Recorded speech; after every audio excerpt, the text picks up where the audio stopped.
On Nationwide this evening, we mark the 75th anniversary of Operation Overlord, the Allied invasion of France in 1944. Guest presenter Donal Byrne takes us on a journey to Normandy, and he goes through the archive to hear the stories of Irishmen who took part in the D-Day landings on the 6th of June 1944.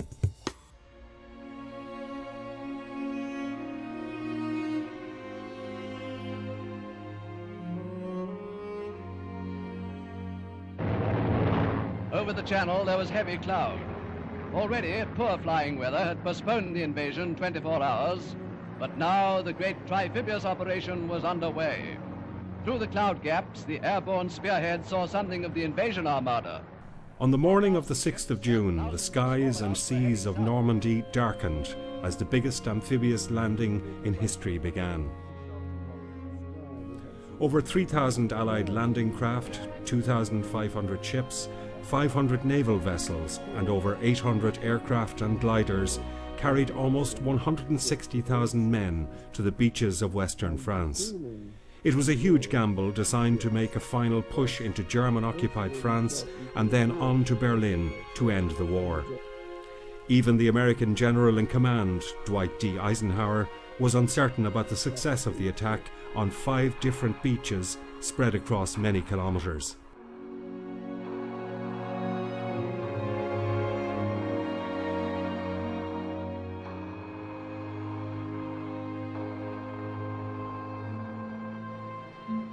Cruisers, destroyers, battleships, everything from 2 to 6 miles offshore, firing in at the beach initially, into the behind the beach subsequently, landing craft coming into land on the beach, bringing in men, tanks, trucks, troops, equipment, all being landed on the beach. But the Germans up here doing their best to keep them off the beach and stop them getting in. Not only in the bunkers you have here behind you, but blocking roads, anti-tank walls, anti-tank ditches, and various other things to make sure that even if the Allies did manage to land on the beach, that they wouldn't be able to get off the beach and start moving inland.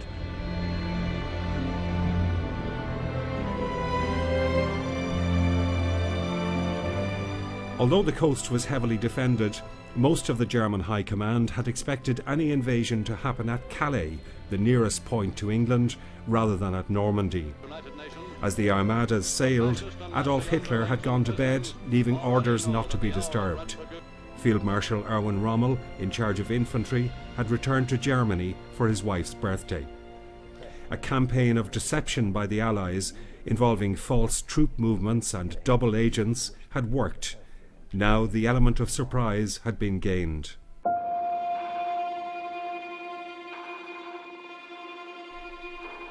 At 6:30 that morning, the first soldiers hurriedly spilled out of landing craft quite a distance from shore. Some drowned under the weight of their packs. As the vessels piled up offshore, there were chaotic scenes. Disorder of landing craft at every angle jammed in was immense. In fact, it's the disorder of the whole thing that remains in my memory more than anything. There were huge numbers of landing craft going over, with half a dozen big tanks in each. I think all landing craft kept their engines and their propellers running when they were on the beach. Without knowing it, they dug deep holes in the sand. And that was all right for them. They had put their tanks ashore, and the hole was back at the stern.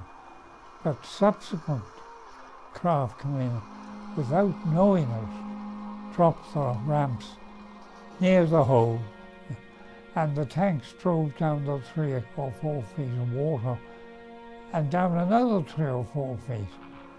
And I think some of them got out of the hole. Some of them did not, and some of their crews didn't get out. So some of them drove down into a hole and drowned, which was a really horrible thing to see.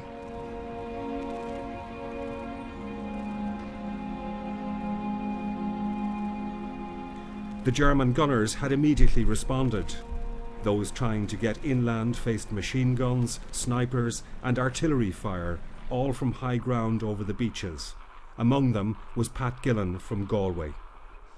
That for the first 10 minutes, you're watching out for snipers. And for the next 10 minutes, you know he's looking out for you.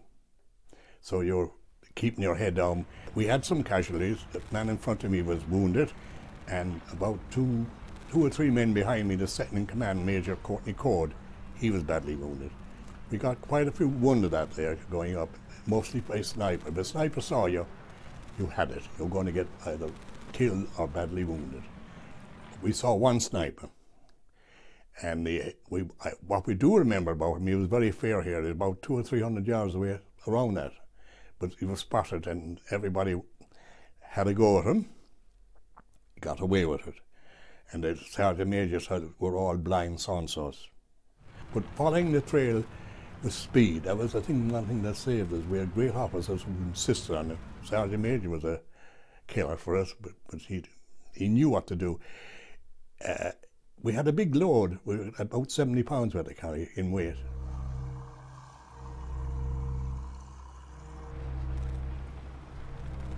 Beyond the beaches, the German counterattacks intensified. The Germans at night time, they'd always open up. And that kind of upset your appetite. You didn't sleep very much, you kind of dozed off. I must tell you about the favourite tin we had was Irish stew. And it came from 2 companies in Tipperary. We got 7 cigarettes a day and 1 extra because the tin was round, 50 we got. We got sweets extra. Our cooking in the morning would be porridge with dried milk and sugar.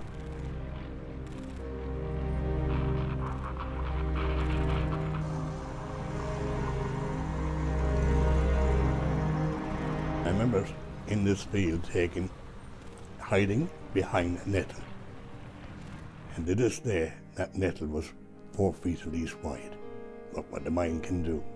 That was one thing you don't do, you don't show fear, because it's your kind of thing that gathers momentum. Oh yes, you're very aware, of course, of shells coming in, mortars and things like that. You're quite aware of it. And you don't want to get hurt, you don't want to get wounded, you certainly don't want to get killed. You're lucky, I suppose, your numbers on the bullet, as I said, it's there.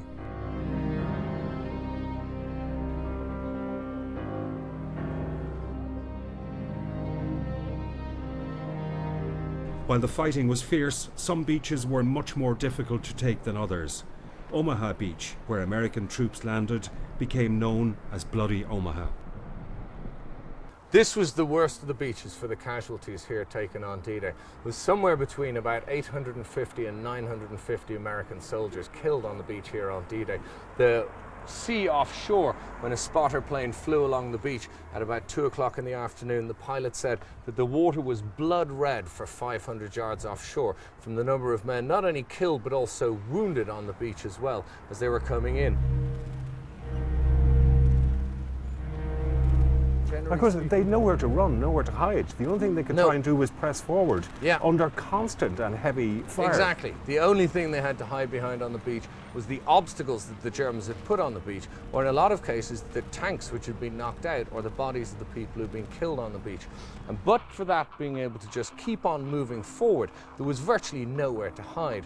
When they landed, the tide was 400 meters of open sand between the low water mark and the high water mark, and absolutely no cover.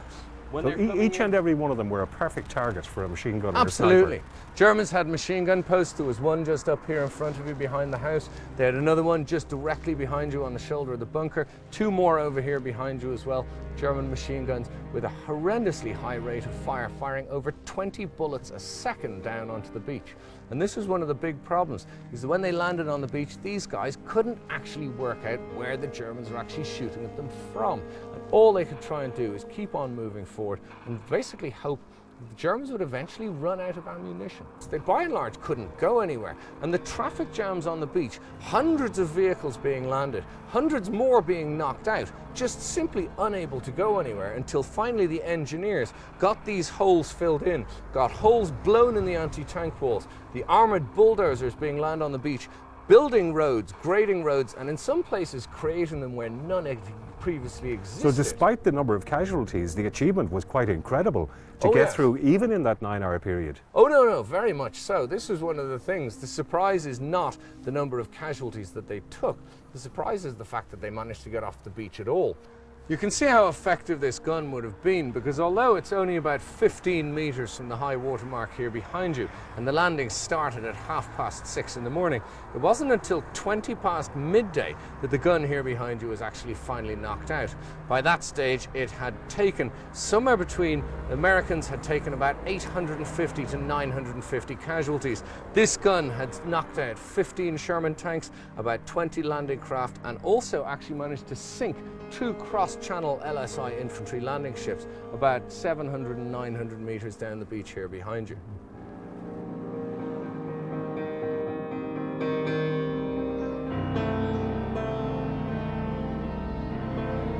There was a vicious response from the Nazis to try to end this invasion. Hitler, I understand, had issued orders. Every single inch of ground must be defended. So Hitler had issued an order which was very much reminiscent of Stalin's, not one step back. Every foot of ground that the Allies capture had to be recaptured. And this was one of the big problems for the Allies, is the Germans were experts at instant counterattacks and very much catching the Allies on the hop. This was one of the reasons why even 7 weeks into Normandy, at no point in Normandy were any of the Allied forces any further south than only 35 miles south of the beach. After 7 weeks or 50 days of fighting, that's an average advance of only about 2/3 of a mile per day. So a lot of people assume that when the landings happened, that it was almost game over. In fact, it was only the beginning, and some of the worst and most intense fighting of the Second World War actually took place for weeks and months afterwards as troops pressed north. This was one of the big problems for a lot of people coming to Normandy, is that a lot of people don't realise that the casualties which the Allies took on D-Day, in comparison to the casualties they were taking for the battles which were being fought in the end of June and into July and early August of 1944, the casualties taken a few weeks or months after D-Day were dwarfing the casualties taken on D-Day. So while Normandy was the decisive turning point to lead to the end of the war, if the Normandy landings were the beginning of the end, they were the beginning of a very long end. Well, that's what Rommel said himself. It was actually his driver who said that the 6th of June would be the longest day. Rommel had realised that with the paucity of German forces here in Western Europe and what little they had being on the beaches, either they would manage to stop the Allied forces before they got over the high water mark, or if they got onto the beach and over the beach and inland itself, Rommel had said, if we cannot hold them and defeat them on the beaches, we have lost this war.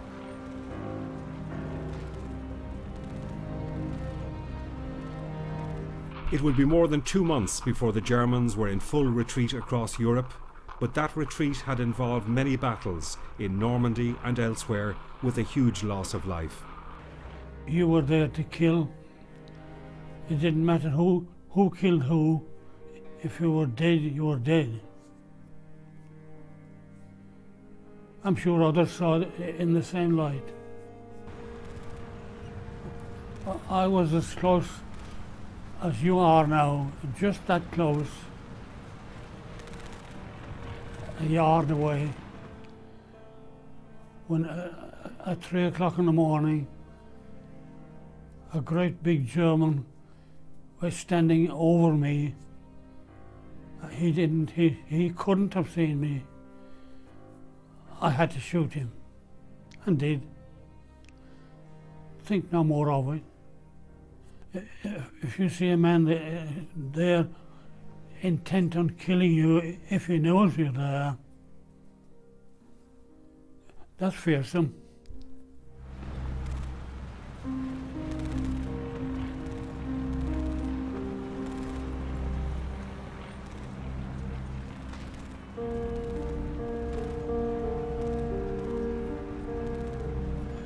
What was it all about? Let someone tell me. I figured that with the German army overrunning Europe in the way they had,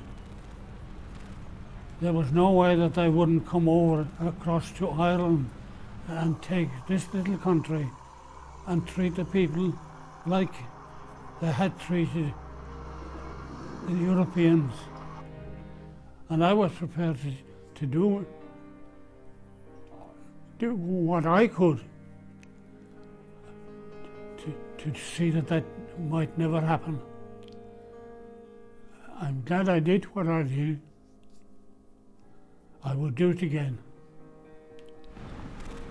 Jack Mahony's war ended in a German prison camp, where he and others endured starvation and dreadful conditions.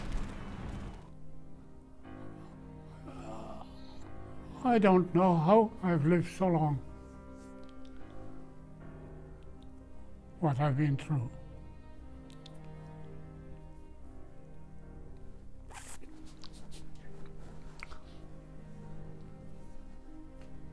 Join us after the break when we'll hear how local people in Normandy reflect on their liberation 75 years ago.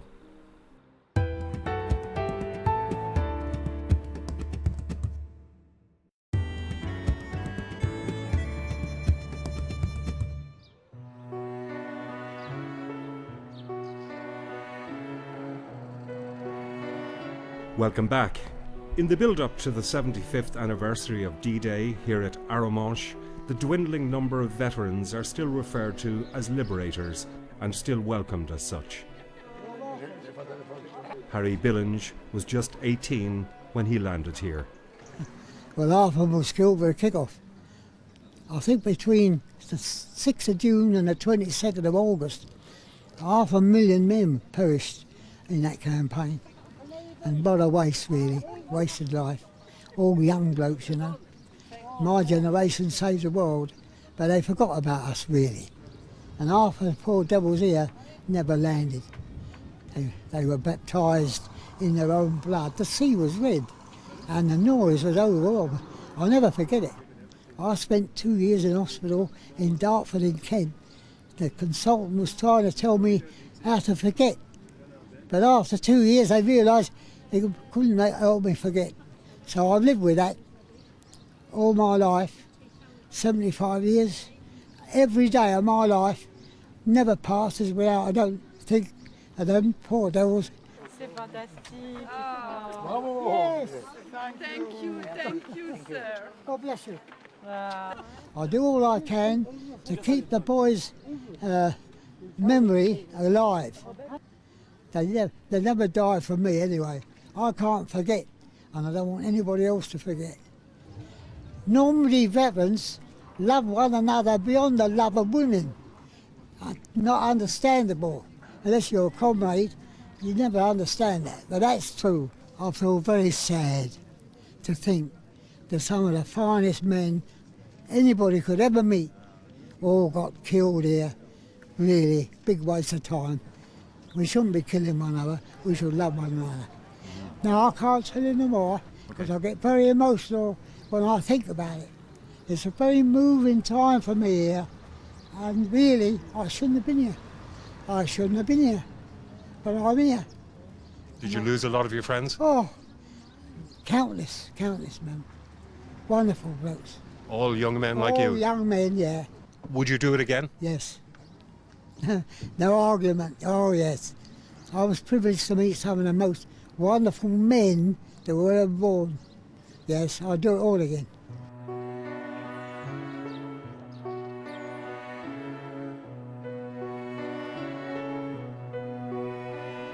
The legacy of German occupation and the Normandy campaign still resonates, even for a younger generation. Terrible. It was very difficult because most of them were fishermen, so they weren't allowed to go to the sea, had hardly anything to eat, they didn't have much to get occupied with, and they were living in houses that weren't theirs. So it was very, very difficult. Only 250 people from Arromanches stayed in the village. All the rest were pushed out of the village, and there was 1,000 German soldiers. So it was terrible, yeah.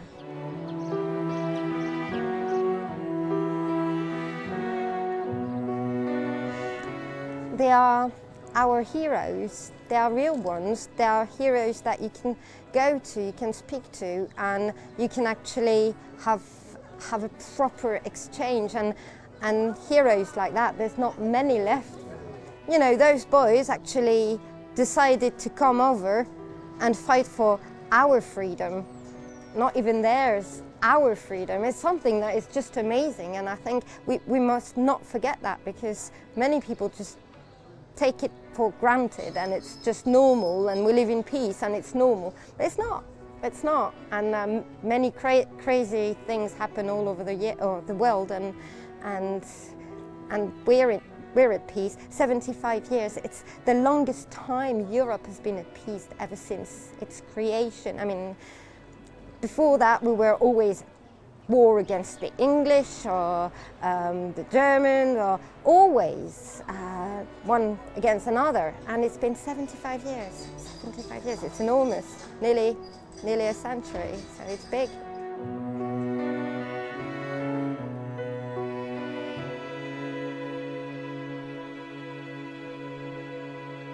The D-Day beaches are very popular with tourists. This museum at Omaha Beach attracts some 80,000 visitors a year. Very impressed, very touched, Yeah. especially Omaha Beach. I thought it was gorgeous. Yes, Really and the American cemetery was fantastic. Yeah. And I definitely would come back again for a longer trip. We're going to even have a look at the German cemetery now in a few minutes, just to get a perspective on the whole thing. And what was your most striking impression here? I suppose the cemetery has to be really, you know. Cemetery is absolutely scary to think of all those lives lost. Yes. You couldn't count, like, or much bigger. Were you than able when I to thought they were. picture in your mind what must have been happening on those beaches Oh, yeah. 75 years ago? Yeah. Absolutely. So even for non-history buffs, you'd recommend it as an experience? Definitely, yeah. And you know what? I think all secondary school kids should be brought over. Yeah, it's And, you know, it's a great lesson in history and in life, really, you know. How bad war is. And yes, yeah. How futile. Yeah. There'll be love and laughter and peace ever after tomorrow, when the world is free. Today there are many physical testaments to what happened here 75 years ago. The hulks of the ingenious artificial harbours built by the Allies and sailed across the Channel, and the graveyards that hold the bodies of many of the 550,000 casualties of the campaign that began on these beaches. Over 12,000 men, women and children also died in Normandy before the final German retreat from France, 2 months after the D-Day landings. The liberation of Europe had begun, but at a terrible cost. There'll be bluebirds over the white cliffs of Dover tomorrow. Just you wait and see.